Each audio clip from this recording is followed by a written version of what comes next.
أعوذ بالله من الشيطان الرجيم بسم الله الرحمن الرحیم.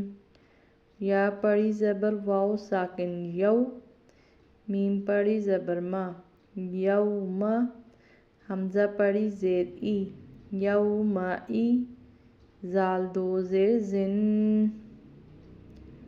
یومئذن.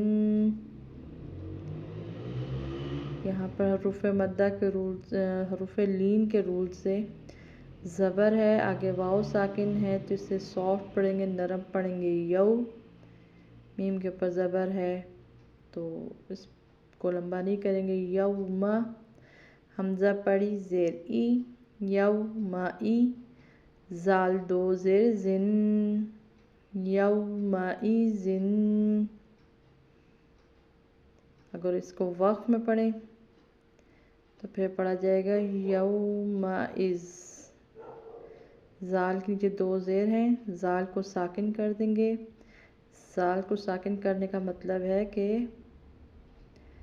زال پڑھی جائے گی، یعنی حرف پڑھا جائے گا، لیکن اس کے اوپر جو تنوین آ رہی ہے دو زیر، وہ نہیں ادا ہوں گی یا وہ نہیں پڑھی جائیں گی. یومئذن، آگے وقف یومئذ. اللہ حافظ.